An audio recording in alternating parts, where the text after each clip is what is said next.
जय भीम जय भारत दोस्तों, मैं हूँ राज और मैं आपके लिए लाया हूँ बहुत ही प्यारी सी मोटिवेशनल वीडियो जो आपको ये बताएगी आखिर गुरु और शिष्य का क्या अर्थ होता है।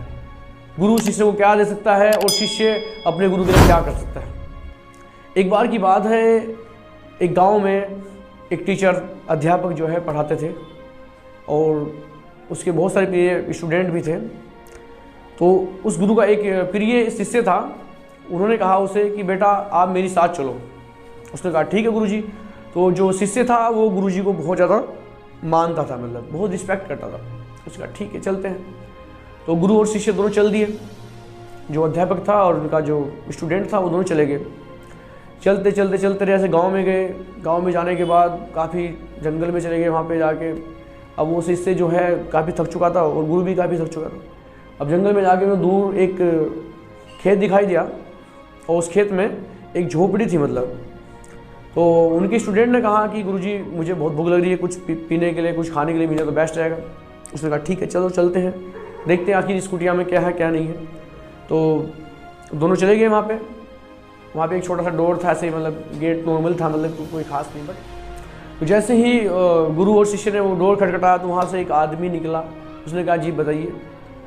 तो गुरु ने कहा कि भाई मेरे साथ ये बच्चा है, मेरा स्टूडेंट है और इसे बहुत प्यास लग रही है, अगर कुछ पीने के लिए पानी वगैरह मिल जाए तो बहुत अच्छा है। तो कहा हाँ जी क्यों नहीं, कोई बात नहीं, आप आओ और रात हो चुकी है, आप पानी भी पियो, खाना भी खाओ और रात मेरे हिसाब से यहीं पे विश्राम कर लो रात के लिए। उसने कहा ठीक है जैसी आपकी इच्छा है। तो उस बेचारे ने मतलब पानी वगैरह पिया, उसे पानी पिया, उन्होंने खाना भी खिलाया काफ़ी हद तक। फिर गुरुजी और वो सब बातें करने लगा उसमें। तो उसने कहा गुरुजी ने, जो अध्यापक थे, उस आदमी से जो वहाँ पे कुटिया में रहता था कि आपके परिवार में कौन कौन है। उसने कहा देखो भाई मैं हूँ, मेरी वाइफ है, मेरी पत्नी है और मेरे दो बच्चे हैं, एक लड़का लड़की जो भी है। कह रहे कि आपका ये जीवन बसर कैसे चलता है यहाँ पे, मतलब इतनी दूर विराज में, मतलब कि हमारा जीवन ऐसे चलता है भाई, हमारे पास एक भैंस है, ये हम इसका दूध वगैरह बेचते हैं आसपास के गाँव में जाके और जिससे हमारा जीवन चलता रहता है। उसने कहा ठीक है, और ये इतनी सारी जो ज़मीन है वो किसकी है। उसने कहा है तो हमारी है, मतलब सारी ज़मीन हमारी है। तो गुरुजी ने कहा कि जब आपकी इतनी सारी ज़मीन है आप इसे कुछ बोना चाहिए, आपको अनाज वगैरह बहुत सारी चीज़ें हो सकती है इसमें। कह रहे बो तो लेंगे, लेकिन जब हमें पता हमारे पास ये भैंस है, हम ये दूध देती है, हम लोग बेच देते हैं और हमारा जीवन जो है आराम से चल रहा है, हमें ज़्यादा कुछ करने की ज़रूरत नहीं है। उसने कहा ठीक है अच्छी बात है। ऐसे बात करते करते वो बेचारे सो गए, जो परिवार था जिनकी कुटिया थी। तो वो लेकिन अभी भी गुरु और वो शिष्य जाग रहे थे। अब गुरुजी ने कहा अपने शिष्य से कि बेटा एक काम करो, चलो उठो। रात के लगभग 2 बज रहे थे। उसने कहा गुरुजी इस टाइम कि कोई नहीं उठवा। चलो ठीक है, गुरु की बात मानता है बच्चा। तो उठ गया, कह रहा है भैंस खोल लो। तो वो स्टूडेंट्स जो है वो कहने लगा कि ये गुरुजी अच्छा नहीं होगा, क्योंकि उन लोगों ने बेचारों ने हमें खाना वाना खिलाया है, इतनी सेवा की, उनकी मतलब भैंस खोलना है, कि अभी जो मैं कह रहा हूँ आप वो करते रहो। उन्होंने कहा ठीक है। अब शिष्य जो है बेचारा गुरु की आज्ञा तो टाल नहीं सकता था। उसने कहा ठीक है, वो भैंस खोल ली, उसे लेके चल दिए दोनों। चलते रहे। एक पहाड़ी पे जाके गुरु ने कहा एक काम करो, इसे जो भैंस है इसे यहाँ से धक्का दे दो। तो शिष्य फिर बोला कि गुरुजी अच्छा नहीं है, मतलब उस इंसान ने हमारे इतना अच्छा किया और आप जिससे उनकी ज़िंदगी चल रही है, मतलब आप उसी भैंस को ऐसे मार रहे हो, एक सही नहीं होगा। कह रहा है कि अगर तुम मुझे कुछ मानते हो तो इसे करो। उसने कहा ठीक है गुरुजी सही रहेगा आपके लिए।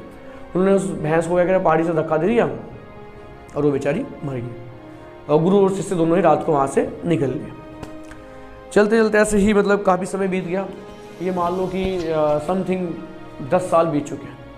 हालांकि वो लड़का काफ़ी इंटेलिजेंट था, पढ़ने में सही था मतलब, लेकिन उस दिन के बाद वो गुरु और शिष्य वहाँ से अलग हो गए। वहाँ से उस दिन के बाद 10 साल बाद वो जो लड़का था उसकी गवर्नमेंट जॉब लगी, काफ़ी अच्छा इनकम आने लगी उसकी, 1-2 लाख रुपये पर मंथ जो है अच्छी तरह से। अब 4 व्हीलर में है, आराम से अच्छी लाइफ जी रहा था वो। बट एक दिन बैठ के उसने सोचा कि यार मतलब 10 साल पहले जिसके हम लोग घर गए थे उस इंसान का आज क्या हो रहा होगा, क्या नहीं हो रहा होगा, ये सही नहीं होगा। लड़के ने सोचा, अपने दिमाग में विचार बनाया कि मैं चलता हूँ और उन बेचारों को कुछ ना कुछ पैसे दे के जाऊँगा। मतलब उसने अपनी कार उठाई, उसमें 5 लाख रुपये डाले और चल दिया वहीं पर जहाँ पर मतलब 10 साल पहले वो घटना हुई। वहाँ पर गया तो उसने देखा कि चारों तरफ बाग ही बाग, आम के, अमरूद के, फल फ्रूट, गेहूँ अनाज सब कुछ जुआ पड़ा। और जहाँ पे छोटी सी कुटिया होती थी अब वहाँ पे एक बहुत प्यारा सा महल है। अब लड़के ने गाड़ी रोकी बैल बजाई तो देखा क्या वही इंसान जो कुटिया में था वही बाहर निकला।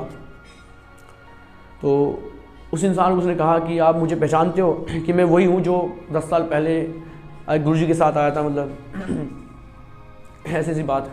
उसने कहा हाँ हाँ पहचान, तो आप आओ अंदर आओ बैठो। उसे बिठाया, हालांकि लड़की को डर लग रहा था कभी कुछ कहे ना, मतलब वही घटना होगी थी।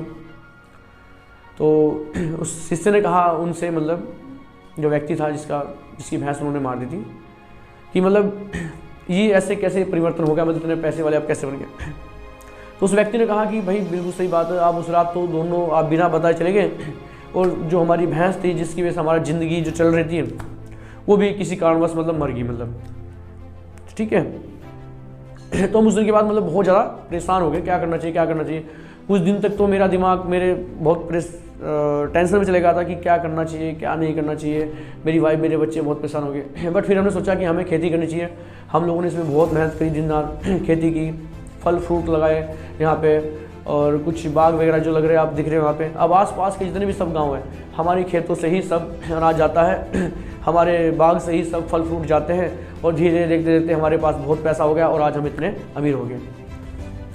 तो वो जो शिष्य था उस दिन तो 10 साल पहले उसकी बात, जो गुरुजी की बात थी वो समझ में नहीं आई, लेकिन अब उनकी समझ में पूरी तरह से आ गई। अब वो उन्हें नमस्ते करके सीधा वहाँ से निकल लिया। और जब आ रहा था वो यही बात सोच रहा था कि सच में गुरु गुरु होता है। अगर वो उस दिन उनके गुरुजी, शिष्य ने सोचा कि अगर उस दिन मेरे गुरुजी इनकी भैंस ना मारते तो शायद उस वजह से क्या कभी बड़े बढ़ ही नहीं पाते। उस बात से आपको बहुत मोटिवेशन मिलता है, बहुत कुछ सीखने को मिलता है कि हमारी ज़िंदगी में ना हम लोग एडजस्ट करते हैं कि हमें शायद रिस्क नहीं लेते। पहली बात तो रिस्क नहीं लेते हम लोग, जोखिम नहीं उठाते, कि जब हमें पता है कि हमारी ज़िंदगी जो है आराम से चल रही तो हम सोचते छोड़ो बड़ा क्या करना लाइफ में, हम उसी में ही ऐसे ही जीते हैं और ऐसे ही मर जाते हैं। कुछ लोगों को आपने देखा होगा कि उसके बाबा जी गरीब थे तो उसका लड़का भी गरीब है, उसका पोता भी गरीब है। यानी कि सिस्टमेटिक तरीके से क्या हुआ, पीढ़ी दर पीढ़ी सोच कभी बदलना चाहा ही नहीं, कभी जोखिम लिया ही नहीं, कभी रिस्क लिया ही नहीं, तो कैसे बदल जाओगे। तो मुझे लगता है कि आपके जीवन में भी ऐसी न कोई, मैं तो नहीं कहूँगा आपके जीवन में कोई भैंस होगी बट ये है कि कुछ ना कुछ ऐसी वजह होगी जो आपको आगे बढ़ने नहीं दे रही, मतलब तो उस वजह को छोड़ दो और अपने जीवन में एक वैसी वजह चुनो जो आपको आगे बढ़ाए, उस ऊंचाई उस कामयाबी तक लेके जाए जहां आपका नाम हो, आप ज़िंदगी के हर ऐशो आराम हासिल कर सके, आप खुश रहो, हैप्पी रहो। एंड जय हिंद, जय भारत। दोस्तों मैं फिर से कहूँगा कि जय भीम। आप हमेशा ऐसे ही प्यार बनाए रखें, और वीडियो पसंद आई तो लाइक करना, सब्सक्राइब जरूर करना और कमेंट भी करना।